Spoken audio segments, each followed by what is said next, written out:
So, folks, the Chunavs in Karnataka, critical for Karnataka and critical for the Congress, critical for BJP, critical for 2024, because I think this is what's going to set the tone, and very important for, I guess, people are also going to see whether Rahul Gandhi's Padyatra, this is the first state that's going up to election, whether that had anything to do with it. But one thing is for sure, win or lose.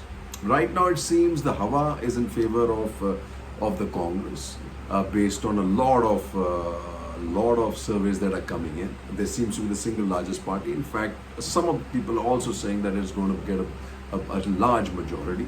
Whether this Hawa is a Gandhi's Andhi, one doesn't know. But the pincer movement and the effort being put in by the Congress this time is creditable, right?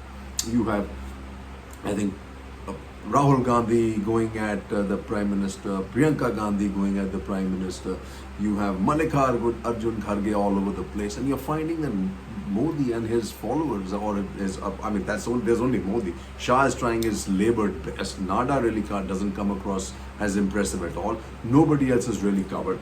The funny thing is that, what is being pointed, first Priyanka, or first of the top Priyanka. Priyanka, the way she said, is that Modi ji, and then the palatwar she said. That's the impressive part about the Congress items, that they get one and they get to give two in return. One from Rahul, one from Priyanka. Priyanka comes back and says to him, that kitna rote kyun? And that's true.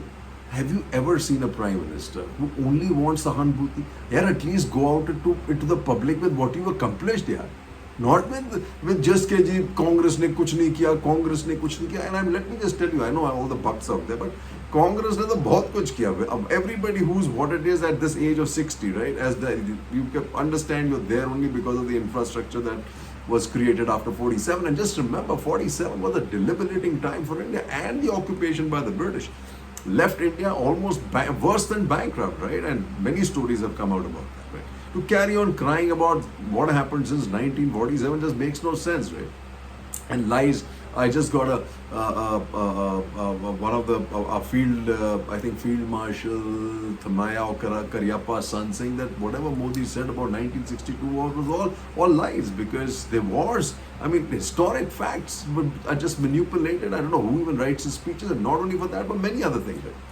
But then Rahul Gandhi says, today he says at least, this is 1.5 hour speech ever. You get whatever you speak, at least spend 30 minutes. You can spend all the time on abusing us, but at least spend 30 minutes or 30% of the time on what you've accomplished, about the people of Karnataka, the youth, the farmers, and what you've done, what you're going to do in the next 5 years. And it's really funny, this process has suddenly, as Ecotime politely calls it, coming back to the basics of BJP. The manifesto that they've released is about the people, but look at this, it acknowledges the stress, first time acknowledges the stress in Karnataka of the poor, of the BPL families, right?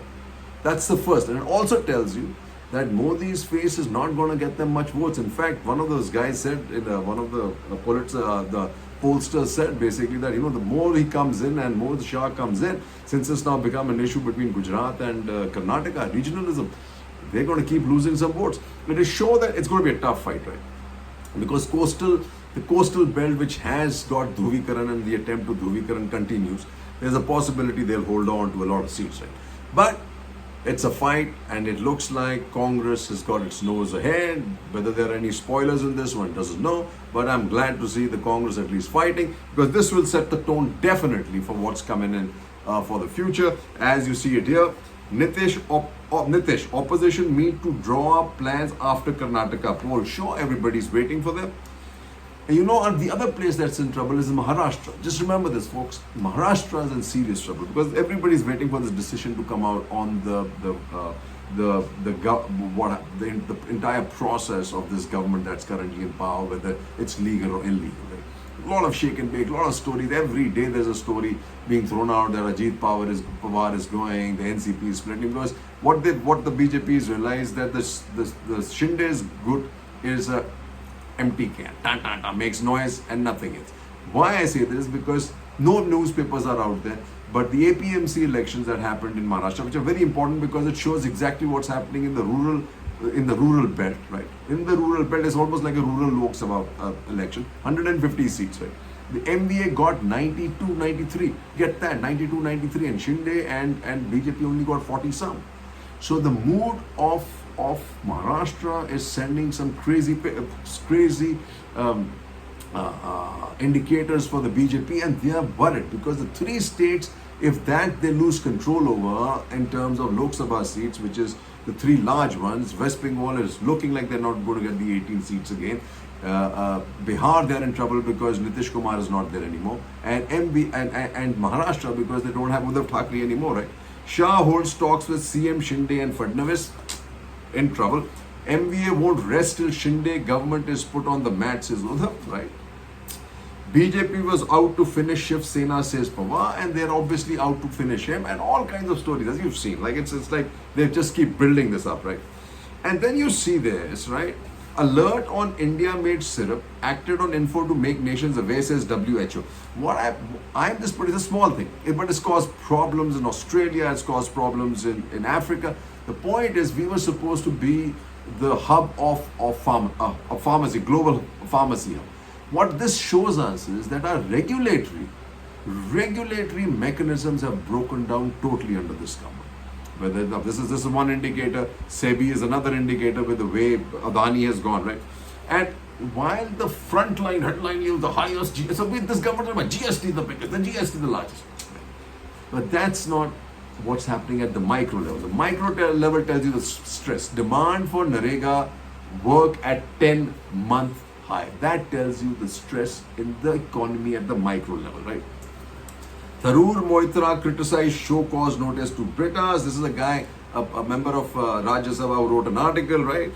And this is what happened when you politicize and commercialize religion, that you see this government seems to have done, because you see all these ads running this Guru Ka Dham or whatever this Uttarakhand is supposed to be. But landslides leave Badrinath pilgrims stranded for 8 hours. And this is going to get worse, right?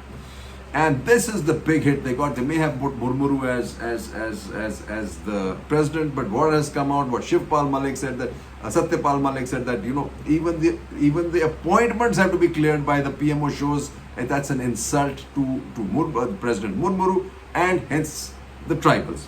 But this is the bigger one. You can sense that there's a chokehold of suffocation of the Dalits and tribals who are part of the BJP.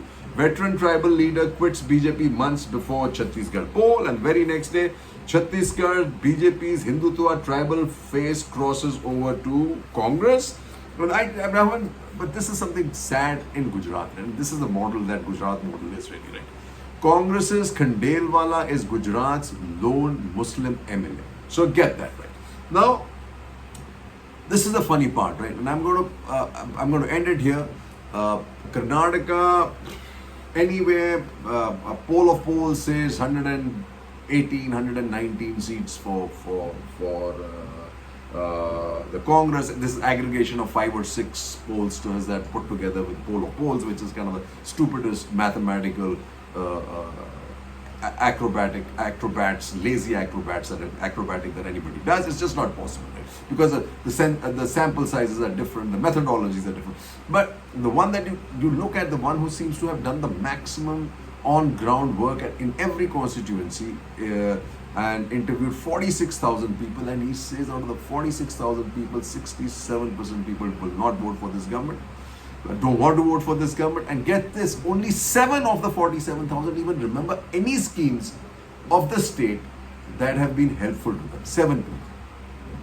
That poll, folks, puts Congress between 132 and 140 and puts the BJP between 60 and 67. Is it wishful thinking?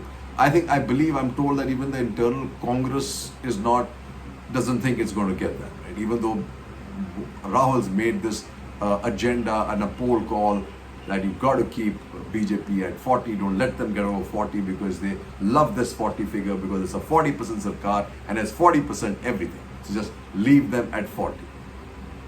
3 cheers and Jai Hind.